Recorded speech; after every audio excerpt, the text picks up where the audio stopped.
Nianze kwanza kwa kumshukuru Mwenyezi Mungu mwingi wa rehema kwa kutujalia uhai na afya njema na kutuwezesha kukutana leo hapa katika muda huu mfupi wa kuja kupeana neno kwa ajili ya kazi kubwa iliyoko mbele yetu kesho. Pili, nichukue fursa hii kushukuru uongozi kuanzia wa wizara, wa klabu na wote ambao wamefanikisha mimi kufika hapa leo ili kuzungumza naye. Kwa kweli sina maneno mengi. Nataka niseme maneno mawili tu. La kwanza, nasema ushindi wa Simba kesho hautakuwa ushindi wa klabu, utakuwa ushindi wa nchi. Hatua hii tuliofikia ni hatua kubwa sana, na kwa kweli tukichukua hili kombe mtakuwa mmeheshimisha nchi yetu kwa kiwango kikubwa sana. Kwa hivyo nataka niseme kwamba Watanzania sote tunakuombeeni kwamba kesho muweze kushinda ili nchi yetu iweze kupata kombe hili ambalo kwa kiwango kikubwa sana itakuwa ni heshima kubwa kwa nchi yetu. Kwa hivyo mimi leo niko hapa ili kukupeni moyo, kukutakieni heri ili kesho tuweze kushinda mechi inayotukabili. Sina shaka hata kidogo kwamba atmosphere katika uwanja itakuwa ni kama ile ambayo mngeipata mngekuwa Mkapa. Tofauti itakuwa idadi tu, lakini ile atmosphere itakuwa ni ile ile.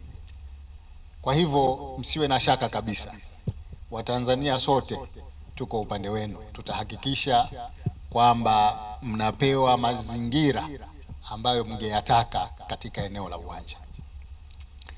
Lakini kwa kuwa imesemwa hapa kwamba serikali yetu ya Jamhuri ya Muungano wa Tanzania kwa sehemu kubwa sana imechangia sana katika maandalizi haya, na inachangia kwa sababu hiyo hiyo ya kwamba hili jambo sasa ni la nchi, si la klabu. Na mimi kama kiongozi wa Serikali ya Mapinduzi ya Zanzibar nimeona basi na mimi niunge mkono walau kwa kidogo. Kwa hivyo tumeanza kwa kuchukua gharama za uwanja, lakini vile vile nimeona niwashirikishe rafiki zangu ili kesho tukipata ushindi basi tuweze kutoa japo kizawadi kidogo. Kwa hivyo nimezungumza na rafiki zangu, tumekubaliana kwamba ushindi ukipatikana basi tutoe $100,000 kwa wote.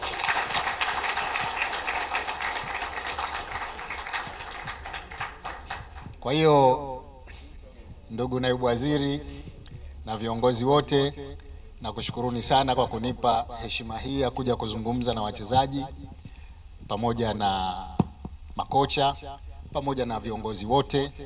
Letu ni moja, na tumuombe Mwenyezi Mungu katika hili. Kama alivyosema mwenyekiti hapa, kuna mwaka ule na mimi naukumbuka vizuri